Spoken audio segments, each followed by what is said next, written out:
Hello everyone, welcome back to English Champion. It's been a while since I have posted one of these recordings. Still been publishing twice a week on my Substack, so you can still find my writings and other productions over there. But I thought I would kick off 2026 with not a repeat, but a revisit maybe, of something I did a couple years ago, about 2.5 years ago. I recorded an episode about slang and how there are certain words and phrases that I really hope die off very quickly. And so I want to revisit a little bit of that and offer some new additions to this year, because in 2025 especially, I got very sick of hearing these words and phrases. And let's start 2026 with stopping all of these and communicating better and more clearly with each other and not resorting to so much trendy slang.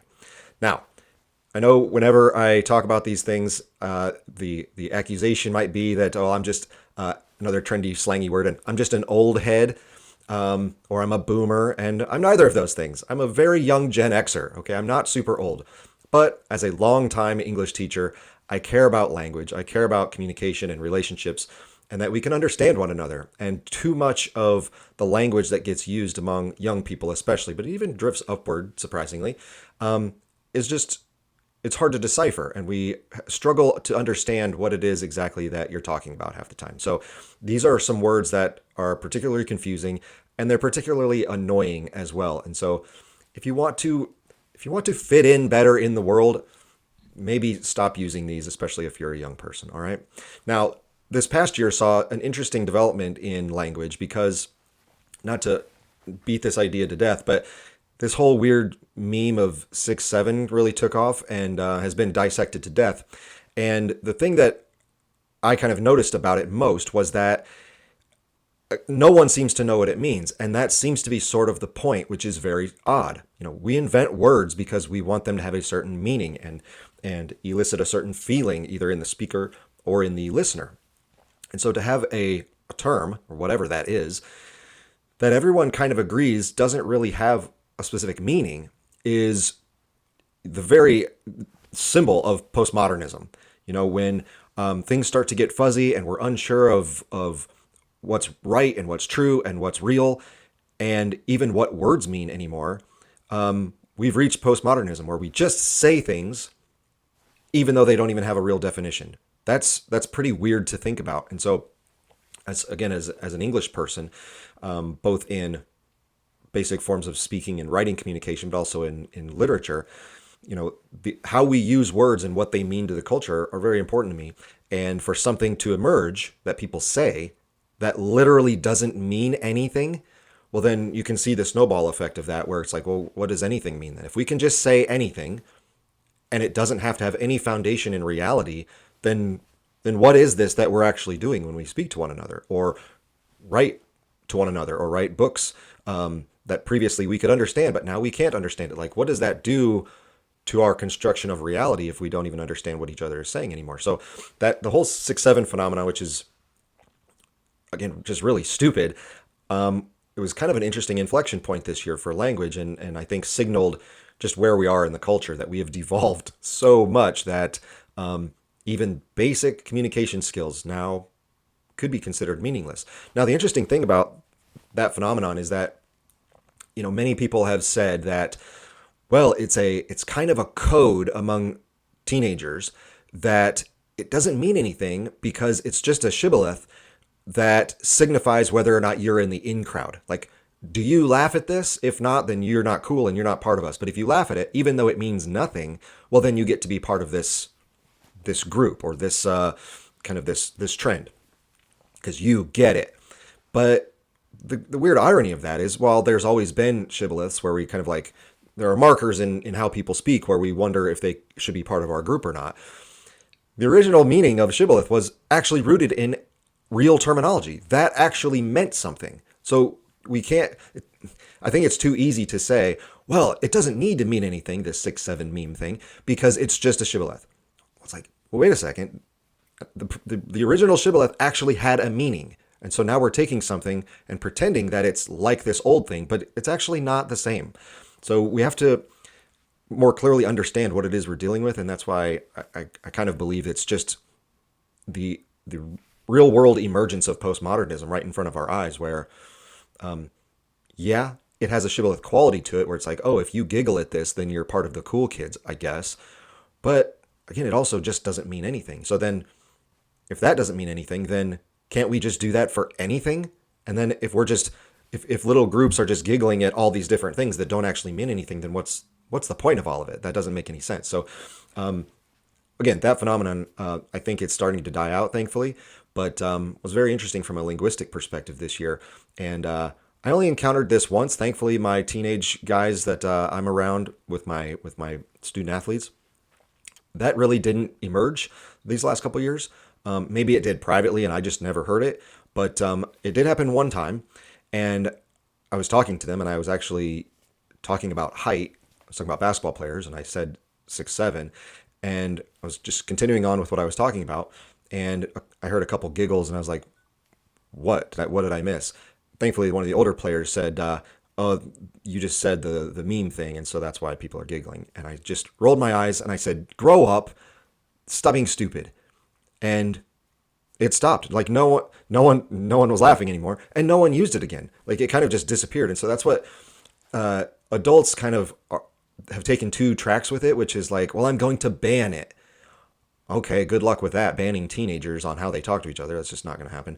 Or they tried to be hip and cool and incorporate it. It's like, well, that makes you look even dumber to the kids. So why would you do that?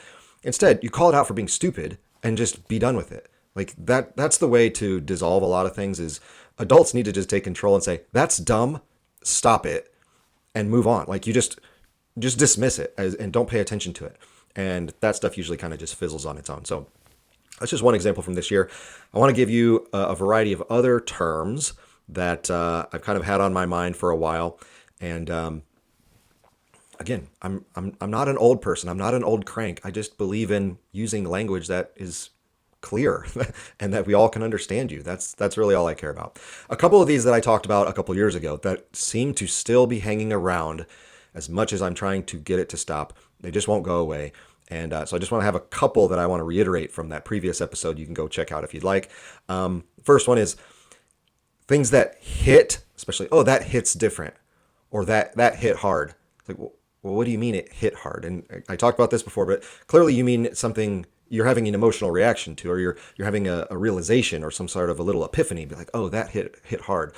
Or like you said, something hits different. It's like, well, how exactly? What do you mean? How is it hitting you?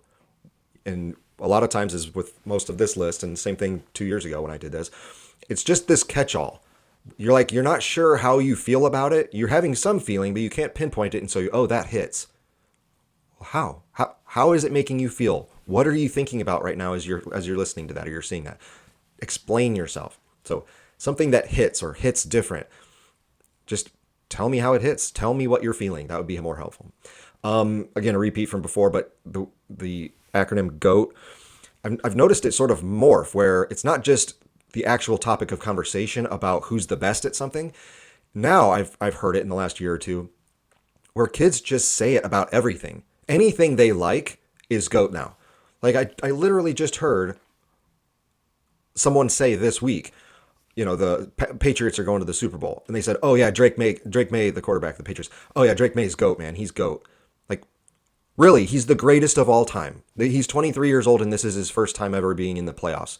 He's GOAT, really. Okay. So like, it's just so hyperbolic that now that acronym, first of all, it lost meaning when people started morphing it from the scapegoat, like the loser in a sports context, to being the best in the sports context. Now it's morphed again into, well, it's just anything that I think is really good. They're GOAT. That doesn't make any sense, okay? If they're good, just say they're good. If they're better than other people, say, this season Drake May's having a really good year. He's played better than everyone else.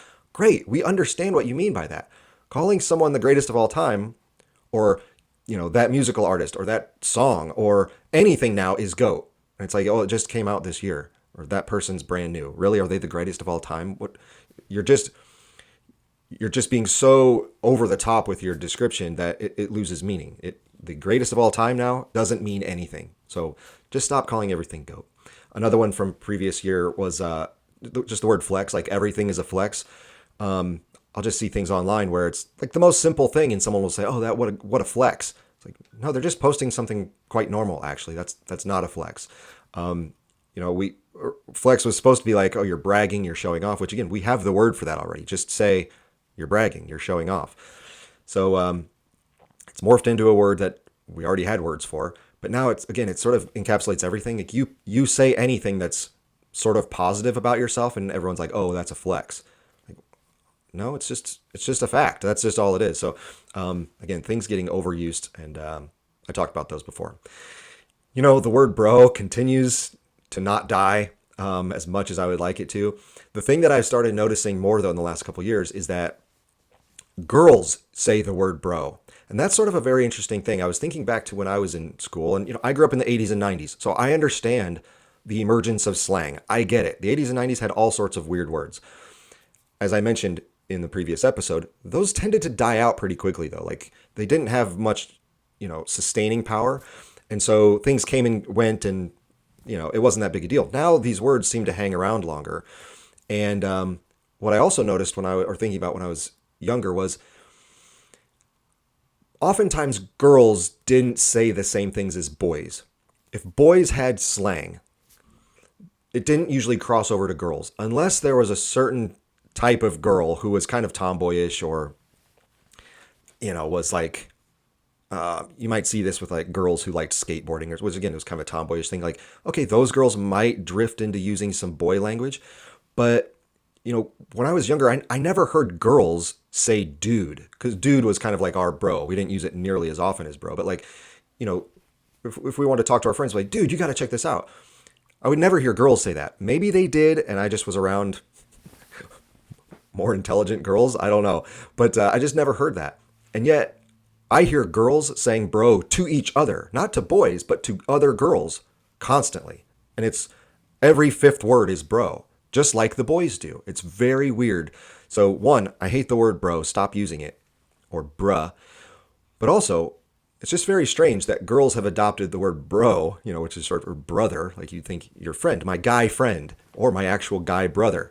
No, girls say it to each other now. So when girls start picking up on stupid boy slang, I don't know. I think we've reached a weird tipping point. Because again, when I was in school, if girls had certain slangy things, that was the movie Clueless was kind of popular for having some slangy words, but boys never used those words. And so like girls had their own vernacular and boys had theirs. Well, now everything's a big mishmash and boys and girls talk the same now, which is, I think, kind of strange. All right, so those are a few I've talked about before, but here are more that, again, they're not brand new from this year, but I seem to have heard them even more, and I wish they would go away. I talked about this on an episode about a year ago, I think. The phrase try hard. It's just, we understand what you mean, where it's someone is putting in too much effort into something that maybe doesn't need that, and it's sort of in a show off or like you're trying to suck up in a way or whatever. But it's just such a bad phrase because we should want people to try hard at stuff. We should want people to take things seriously. If you're making fun of people for trying hard at stuff, at school, at sports, at some hobby or skill, like we should be positive about that. All right. We shouldn't be criticizing people for trying hard. It's really detrimental to the psyche of young people, I think, to criticize them for actually caring about stuff. I think that's kind of dumb. Sort of in the same vein as try hard is the word that I think really emerged among the kids I was around this year, which is glaze. Meaning like you're giving too much praise to somebody, which, okay, I understand what that might mean, where you're overly effusive about someone, like you're going over the top in giving them all sorts of credit and praising them. I understand what that might mean, except that's not exactly how kids use it. Ideally, I would understand that if that's how they actually use. But what I start to see is that kids use it for anything positive. Like I say something nice about someone and someone would say, oh, why are you glazing them so much? It's like, no, it's just something nice. It's just something positive. Like, here's a real thing about a real person. I'm just giving them a compliment. And they'll think, oh, you're glazing. It's like, there's a distinction. And this is something, again, that I've talked about. And I'll keep going here with mentioning this several times, which is young people have developed a sense that a single word can mean all sorts of different things, or all levels. If it's the same thing, it's all levels of it. Okay, so GOAT is the greatest of all time, or just someone I think is good right now. Like, That's a huge gap between those two, and yet you're using the same word for it. So it's the same thing with glaze. Like, okay, yeah, if you're over the top, like sucking up to this person and telling them how great they are and oh, they're the best and they never do anything wrong, like, okay, that would be, I understand you saying glazing for that. But it also goes where you just say something simple that happens to be complimentary and they'll say, oh, why are you glazing? Like, that's a big gap between those two things. And again, young people seem to equate different levels with the same exact word. And that's just not helpful because showing degrees and differentiation is very useful when you're trying to be specific and clear with people. But if you just use one word to convey 10 levels of meaning, well, that's not very helpful. It's more confusing. The same thing is with another word I just hate, banger. Anything good that comes out is a banger. It could be a new song, could be a new movie, whatever it is. Oh, that's a banger. Like, what exactly do you mean by that? Because if it means it's good, well, just tell me it's good, okay, or that you like it. That's great. But again, what I'm noticing is that they use it for all sorts of different things. I'm not joking. I've heard people, not just young people, but other people, say that a super hard rock song, okay, is a banger. But then this like delicate, sweet song is also a banger. So it's like, well, what does banger mean then? It's just that it's good. Like, okay, but the word banger kind of like has an intonation like something rocks. Like, oh, it's awesome. It's an action movie where people are things are blowing up and there's cool stunts. We say that's a banger. But then like some quiet independent film is also a banger to them. Like, which is it? You can say they're both good. We already have a word for it. They're both good films or they're both good songs. Great. But a banger? Because it also seems to mean that, well, something is just really popular right now. Like, oh, something came out and it's got a million views on YouTube in the first 2 days. Oh, that video is a banger. Like, well, does that mean it's good or just that it's popular? Because those are not the same thing. So I don't know what you mean by banger exactly. I guess you mean it's positive and it's something good that you like, but I don't know how you like it or what makes it different than other things you like. There's just a lack of specificity. And again, that word gets used all the time. Oh, that's a banger. Not everything is a banger. Okay? It's just not. So use different words. A couple phrases that I really don't like. This has been around for a while, and for some reason, it seems to be getting used even more. And I think it's because of the clickbaity nature of what the internet is and social media. But every headline I see now is something that would break the internet. Breaking the internet is so common. Again, it just loses all meaning. And I know it sounds clever, like, oh, this thing is so outrageous. This would have broken the internet if the internet were around. This thing from the 90s would have broken the internet back in the day. Like, just, again, I understand what you mean. Kind of. You mean that it would be amazing and people would lose their mind. It would go viral and all that stuff. I get it. That wouldn't break the internet. Like, you're not going to break the internet. So I don't know what you mean by break the internet. But also, when you use it so often, then again, it just loses all meaning and no one takes you seriously anymore. So now I see so many headlines on videos or articles or whatever it might be that I'm like, okay, well, you're just saying that. It's not actually as cool as you think. You're just using it to try to promote it, right? It's just clickbait. So break the internet. Let's stop it. Another one that emerged as kind of a funny, clever joke. Now I see constantly. And so when anything is overused in a dumb way, you just got to stop using it. And that is sort of the funny line like, well, I didn't have that on my bingo card for 2025, 2026, on my bingo card. It's just dumb. Stop it. Yes, the first person who said it would have been a funny line.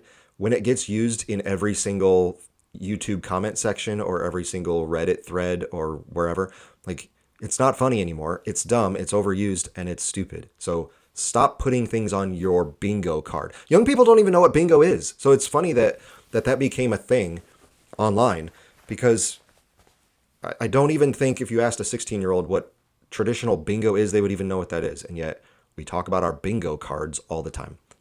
Don't. The phrase, that tracks. This one isn't as bad because you kind of understand where it came from and what it means. And it's just the same as like, well, that sounds about right. Or, yeah, that makes sense. It's a description that fits whatever it is, the person you're talking about. Like, you kind of make fun of them and And they themselves might even say, yeah, that sounds like me. Then they'll say, oh, that tracks. Okay, fine, I get it. But again, we already have phrases for that. Yeah, that sounds about right. Yeah, that sounds like me. Yeah, that makes sense. We already have it, so we don't need to say that tracks. I recently was reminded of why I hate this phrase because I was watching F1 again, and the movie F1 has a lot of problems with it. The fact that it's up for Best Picture is very weird to me, and maybe I'll talk about that as the Oscars get closer. But in that movie, Brad Pitt, when the young lady in the film is sort of talking about him to his face, kind of making fun of him, he goes, "Yeah, that tracks." When we put slangy phrases that emerge in teenagers and young 20 somethings in the mouth of a 60-year-old, it just is weird. The same thing happened. I love the movie Maverick, but in that movie, when Maverick gets in the old plane and he's looking around at the old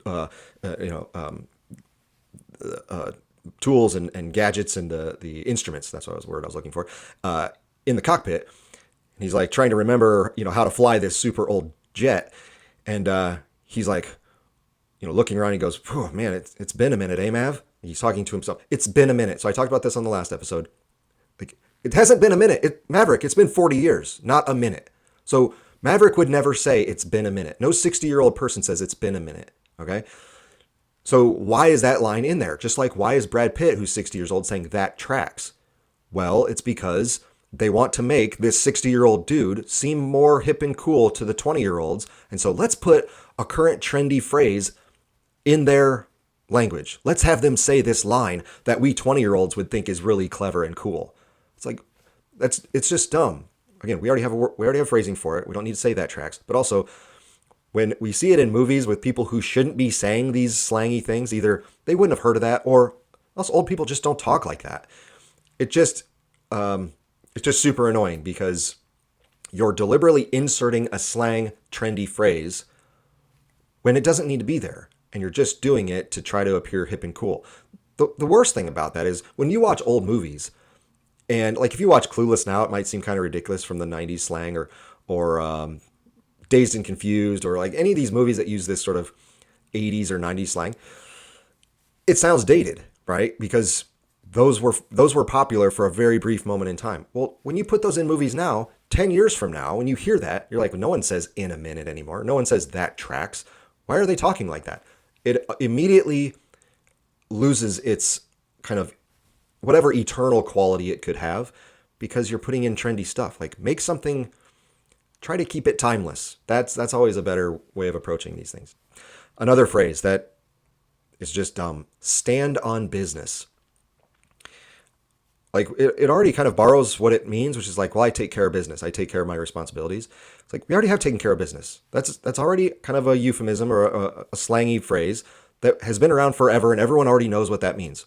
So if you do your job, that means you're taking care of business. Why are you standing on business? It literally doesn't even make it. Stand on business. I don't know what that means. So why are you saying it? What business exactly? What are you standing on? Standing on makes it sound like you're standing on a principle, like you're standing up for something, but you're standing on business. It makes no sense, so stop doing it. Another one that's very similar, is even dumber, is 10 toes down. Now that one actually means, from what I have gathered, that you're standing up for something or someone, like you're defending an idea or a person. So you're 10 toes down. We already have stand up. It's already a metaphor that is using your feet. Okay, so I'm standing up for someone or standing up for a principle. I'm using my feet already. But no, we had to make it more trendy and supposedly more clever by talking about now your toes. So it's not enough to have your feet on the ground. Now you got to put your toes down on the ground. Like, no one talks like that. No one says when they're thinking of talking about standing up out of a chair, like, oh, I got to get my toes on the ground. No, you get on your feet. You're up on your feet. You're standing. You're up. You're not putting your toes down. It just doesn't make any sense. So again, standing on business and 10 toes down. Just stop with these dumb slangs. Another one, catching strays. I hear this quite a lot where, it's sort of someone is brought into a conversation that maybe they weren't necessarily a part of, and they get made fun of or criticized in some way. And I kind of get the point. Like, you're sort of linguistically caught in the crossfire of maybe an argument or something like that, and you get dragged into it for some reason. But one, it's sort of a weird, violent image. But also the times I tend to hear it, the other people or events that get pulled into these conversations, they're sort of related to them. Either they're directly related or they're kind of tangentially related. Like they're not completely obscure. So we're like, oh, I can't. Why is he catching strays? He's not part of this argument. It's like, well, maybe he kind of is, because I hear it all the time, where someone will make an analogy or they'll bring in a reference, and everyone will be like, oh, catching strays. I'm like, no, that's actually part of this dialogue. You can make that comparison. That is a fair added piece of context that you could bring to this debate or this, joke you're telling. You're making fun of someone. Like, that's a fair piece of information to bring in. And yet, it's like a catch-all. Everything with young people is sort of all-encompassing, okay? Like, there's no distinction between, here's an idea that's completely unrelated and makes no sense that you would bring this into this conversation, and something that actually is kind of related to this topic. And so, yeah, it's not directly related, but it makes sense to bring it in. Well, those are very different things, and yet it's all catching strays. Again, I don't really like the violent imagery of it, but also it just gets used too broadly. Be more specific with your words. I said this in the previous episode about this. Like, we always need new words, okay? Slang can be good for that, because maybe there are words and feelings that we've never communicated before, and new words could help us explain ourselves or describe the world better. That's great. That's what new words should do. These don't help us. They actually make things more confusing, and often they're used so broadly that we're left going, wait a minute, did I use that correctly? In what context does this make more sense? Does this lump things together that really shouldn't be? Like, how do I differentiate? You've made things more complicated just because you're trying to be trendy. So don't do that.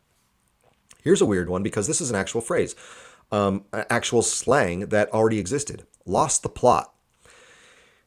Lost the plot is an old British phrase, meaning it usually meant someone was going mad or insane. Okay, they're literally going crazy. They start acting very weird, and you might say, oh, I think they've lost the plot. Like, they're going mentally insane. Now, it seems like when I hear young people say it, it's applied to anybody they think is being silly, anybody they think is being dumb, is making a bad argument for something. Like, instead of saying, you're nuts, you don't know what you're talking about, they'll say, oh, you've lost the plot. It's like, well, that was a phrase that already had a meaning to it, and now you've just changed it, and now, again, it just means anything. Anything you think someone is being weird or silly about, you just say, he's lost the plot. It's like, well, to our ears, those people who actually know where these phrases started and what they originally meant, I go, no, he's not going crazy. He's not mentally insane. You just think he made a dumb point. So that's not losing the plot. That doesn't make any sense. So we're changing the phrasing of these slangs, and that's making it even more confusing. If you're going to come up with a new slang, at least make it new. Borrowing an old slang just makes it more confusing. This has been around a while, and it's again, I kind of get the meaning behind it, but it's just dumb and makes you sound like a 13-year-old. Everything is a cheat code. Like, anything that's great is, oh, that guy's a cheat code. When they're a really great basketball player or a great football player or something, and they make amazing plays, like, oh, he's a human cheat code. It's like, okay, I get it that you're making a comparison to video games where you can do amazing things with your guy in the video game, but like, not everything is a cheat code. It's just people who are talented. That's all that is. When someone is very skilled at something and they've put a lot of work into being very good, it's not a cheat code. They got good at it, and so they're showing their talents. It's not a cheat, and it's not a code. So stop comparing it to a video game. These are real people doing amazing things. They're not cheat codes. So it's just, again, you're trying to be kind of hyperbolic, and I get it, but it's just not a good comparison. Again, we use it too often. Anytime anyone does something incredible, it's like, oh, that guy's a cheat code. Just stop using it so much. Just like goat, the word peak, I've noticed, like, everything is peak. Again, someone has been around for 1 year and they're like, oh, that guy's peak. Oh, this is peak so-and-so. It's like, well, no, peak means what was the best version during a certain frame of reference, was, 2007, 2008 was, or 2007 was peak Tom Brady. Okay, when you look at his stats, you go, yeah, that was his peak. That was his best year out of his long career. All right. So like you've lost the meaning when we say the word peak for everything. Oh, that's peak. Like, no, it just means it's good right now. It doesn't mean it's going to be good in the future. So therefore, it's not the peak anymore. So you don't know when the peak is. You can only really talk about peak when you know something has existed for a while. Again, it's like GOAT. Everything is now raised to the highest level. That's GOAT. That's peak. No, you need some time to reflect on whether things have reached their peak or not. I heard this on a dating show, and then I started hearing it in other places. The phrase "in these streets." On the dating show, this girl had broken up with somebody, and so she's now single again. And so she was talking to her friends, and she's like, "Oh yeah, I'm single now. It's time to get back out in these streets." It's like, in these streets, like she was going to start dating again. Okay, just say, time for me to go back into the dating world. All right. In these streets. Like this lady saying it wasn't from the streets. She's a very classy person. And yet when you say, what, I'm going to go look for dates in these streets. Is that where you're looking to date people, in the streets? Like, it's just, I know you mean out in the world again or in this area, but in these streets, it's just dumb. It's not specific to what you exactly mean, and so it's just confusing. And you're trying to sound, I don't know, hip and cool by talking about the streets when that's not actually what you want. So why are you saying it? Don't say things you don't mean. Another one is, this has been now a couple years. I may have mentioned it in the previous one. I can't remember, but I keep hearing it. Spilling the tea. It's just so stupid. Please stop saying this. Okay, just say gossip. Just say talk behind someone's back. Just say you've got inside info. That's what it is. We get it. You don't need to say spilling the tea. It doesn't even mean anything. It's just so stupid. Please stop spilling the tea. A word that also gets used in a variety of contexts and is overused is cooked. Anything that's overdone with, worn out, whatever, it's cooked. It's like, okay, fine. We have words for that already. It's over. It's done. We don't need to say cooked. But then it also gets translated into the sports world where I kind of hang out sometimes. And everything is like, oh, he's cooking. Let him cook. It's like, again, we've had phrases like this before, like, let him do his thing. Let him work. Let him do what he does, whatever, like letting him cook. Oh, I'm cooking. Everything is cooking now. Either you're cooking or something is cooked. And not everything can be cooked or cooking. So just stop it. Not necessarily as slangy, but just another phrase we need to retire in 2026. I've talked about this on several other episodes or written about as well, which is just the idea of feeling seen. All right. It's just so dumb. Again, I understand what you mean. You want to be recognized. You want to feel valued, all that stuff. But feeling seen is just such a, teenage girl way of looking at the world. Like, I just want people to see me. And you shouldn't care what people see, okay? Just be a good person, do what you do, be skilled, be talented, be smart. Just do stuff. People will notice. All right? If you're going around living your life hoping to feel seen, you're going to be disappointed for a very long time because that's just not how the world works. No one cares about you as much as you think they do or want them to. So you can't just obsess about feeling seen. So just stop it. Again, it's just such an immature phrase. And again, I understand everyone has a value of wanting to be recognized and noticed for their worth. And, especially at work or in a dating relationship, that's all true. We understand that. But you can't live your life hoping to always feel seen and get mad at people if they don't see you. Like, it's just how life is. Not everyone pays attention to you as much as you want them to. So get over it. A word that I talked about from the previous version of this was vibes. And I still hear that a lot. I think it might have been replaced a bit.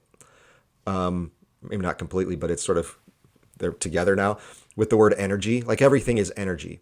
It used to be everything had vibes to it. Now everything is a certain energy. You meet someone for a date and they have a certain energy. Or, you're watching an actor in a movie and, they give off main character energy. Like, not everything is energy. Again, I talked about this before, which is young people, It seems like they have all these feelings inside them, and yet they don't know how to express them. So everything just gets lumped together in vibes or energy, where they're like, this situation or that person makes me feel something. I'm getting a feeling from all of this. I don't know what it is. I guess maybe sometimes it's good, sometimes it's bad, but it's all energy. It's all a vibe. And so it's like, just what are you feeling? Be more specific. When you say someone has main character energy, what exactly do you mean by that? They're very confident? Is that which should be a positive thing, perhaps?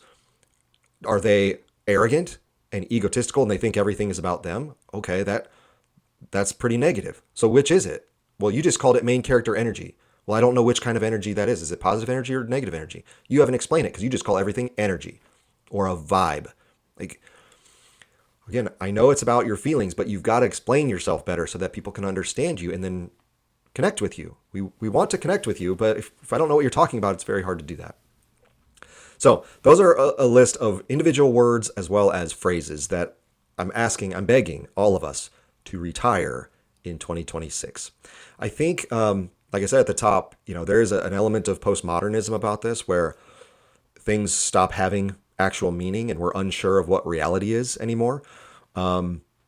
Everything's just this mishmash of ideas and stuff and feelings, and we don't know how to separate and explain things very well anymore. I think it's just part of that. I think another element, especially with young people, is, we are hardwired for mimesis. We are a mimetic creature. We see things and we adopt them. It's how it helps us fit in. It's how it helps us stay alive. If we see someone running, it's in our best interest to start taking off as well, even if we don't even know what they're running from, because it could keep us alive. So like we have it built in that to copy people, but because of social media and how fast everything proliferates and how present everything is, because it's in our hands every second of the day, the mimetic functions of our brain and our bodies like go into hyperspeed because we just start copying all the time. And again, we've always done that to a certain degree. Television and music and the other arts kind of spurred a lot of this. Other little pockets of culture, spread this kinds of stuff. And so it happens naturally, but social media just takes everything to 1,000 miles an hour. And because young people are on it the most, they're the ones who just repeat stuff all the time. What I also have noticed is that I may be misremembering, but when I was a kid, again, back in the era of weird slang words, the 80s and 90s had plenty of it.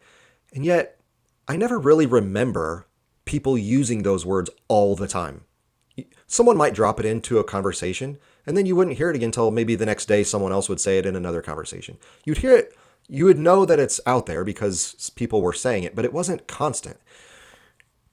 I will literally now be hanging around student athletes, and I will hear them repeat the same slangy word back and forth to each other 20 times.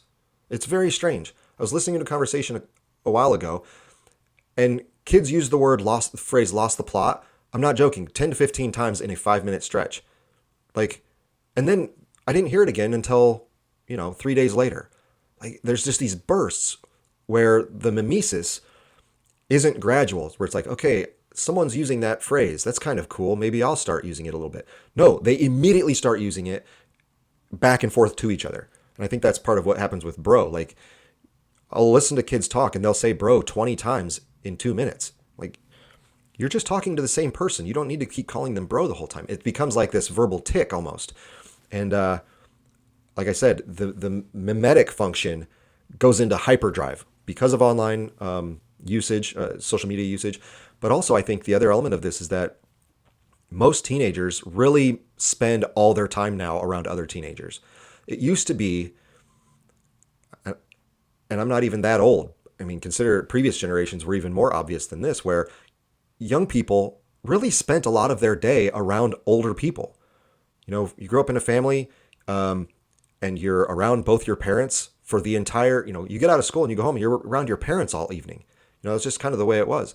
If you were watching television, well, if you only had one TV in the house, which was most people for a long time, you watched whatever mom and dad wanted to watch. You maybe got to watch an hour of cartoons on a Saturday or you know, an after school show for an hour, in the afternoon. But like the rest of the evening, it was the news. It was a movie with adults in it. It was it was something that adults were watching and adults were talking about. And so you became immersed in the adult world. And even at school, there was just sort of, yeah, you're around your friends at school, but the teacher was more authoritative. And so you were listening to the teacher. You followed the rules of the principal. You listened to your coach. Like adults had a lot more influence in kids' lives, even in my era, much less, it was much more the case in my parents' and grandparents' generation. Now, even at school where you go, well, they're, around an adult who's their teacher. Trust me, those kids are not listening to their teachers, especially because of technology in the classroom. Like they're maybe half listening and the other half they're on their phones or on their laptops seeing what other kids are saying or other 22-year-olds are saying. They're listening to young people all the time. And again, because of social media and entertainment, and everyone has their own personal device, you can just immerse yourself in teen world. If I'm 15 years old, I don't really ever have to think about adults. I can just watch the TikTok videos and YouTube and stream stuff on Netflix or whatever that's about teenagers, and that's all I need to care about. And then I talk to my friends who are my age, and that's my world. There's very little adult influence. And so, again, the amount of slang increases faster, but also, again, the mimetic quality where kids just constantly use these words speeds up. And, eventually it becomes where they use the words so much that it loses all meaning, like what happened, like I said, at the top of the episode. So we've created a world of immaturity. Like the world is geared towards kids aged 13 to 24. And that's the world now. They don't need to be around or talk to or listen to adults who use better language skills. They use higher vocabulary. They talk about more complex ideas that we older folks use and do. They don't even need to be a part of it. At least before, you had to go and sit and listen to your teacher for a couple hours a day. Now they don't even need to do that. And so it's all young people among each other. And there's very little adult influence. And so it's just perpetual slang now. Everything is a meme. Everything is trendy and trying to be hip and cool and new and different. And a lot of it is just dumb. To that final point, for my many years as a teacher and then around athletes as well, I constantly talk about how, as a young person, here's a harsh truth you have to realize. Older folks have it built into them that you're annoying and you're kind of in the way and you're naive and young and kind of dumb and you just don't know anything. You haven't been around long enough. And so old people sort of just have to put up with you. Okay. When you enter the workforce at 22 or 23, all the people around you are in their 50s. They're kind of annoyed by you. Okay. They don't think, oh, we've got this great new 23-year-old. The office is going to be way better now that he's here. No, they think, we just hired this 23-year-old. He doesn't know anything. He doesn't follow the rules of the company. And now my boss told me I have to go train him. So that's going to waste half my day. That's how old people think of you. That's just the way it is. And because, again, it's not necessarily your fault. You're young. You don't know anything. And so it's incumbent upon you to try to fit in to the older world. That's how you get respect. That's how you get promotions if it's at work. That's how you kind of expand your understanding of the world. Is you got to kind of talk to old people and older people and fit into their world because they've been doing this longer than you have. They're smarter than you. They're more competent, more skilled, more understanding of reality than you are. So you need to kind of get on board with that. So that's a harsh truth that no one tells young people because young people think they're the center of the universe. And for part of their childhood, they were. Their parents did everything for them, protected them, fed them, housed them, clothed them. They felt special. But that's not how the real world works. And so the real world actually is mostly just annoyed by you. Okay? So you have to realize that. So what you should always be striving for, again, I taught this in my classes. I tell this to athletes, any young people I talk to, just do your best as often as possible to not be dumb, to not be inarticulate, and to not be annoying. Okay? Don't be those three things. If you can avoid acting dumb, not being able to communicate properly, and just in general not be annoying, you will advance in life and you will get so many more opportunities you won't even believe it. Older people will like you. Older people will want to work with you. Older people will want to give you opportunities. You'll get raises faster. You'll get access to so many more things if you just don't do dumb things, speak in an inarticulate way, or just be annoying. And guess what all these slangs are? They're dumb, they're inarticulate because they're not clear on what exactly you're saying, and they're just annoying.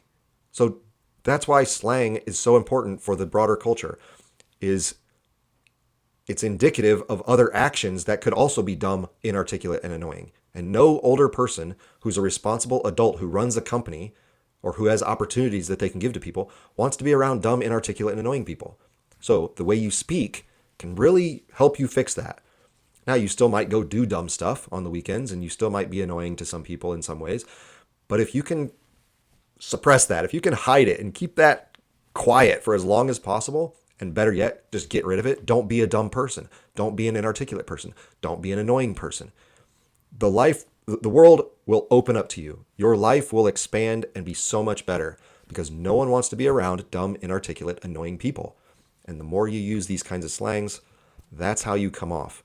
So I know it seems like I'm just nitpicking on these words. It's like, oh, they're just words. They're going to come and go. Your generation had slang too. So, who cares? It's just words. Move on. Get over it. And yes, I understand that's partly true.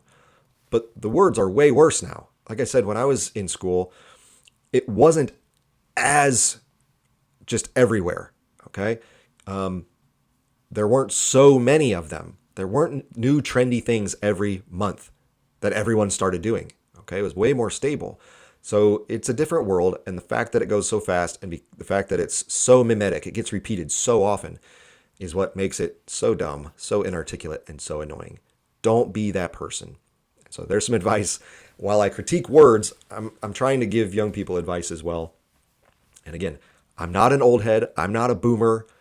I'm not that old. I'm just somebody who cares about how we speak to each other and the words we use so that we can become clear and understand each other better, form better relationships, and not be so inarticulate, so dumb, and so annoying. So there's my list of words and phrases that we should try to phase out. Let's get rid of these in 2026. Let me know if there's any other words and phrases that you think I missed. I'd love to hear any additions to this list. Thanks for watching. See you next time.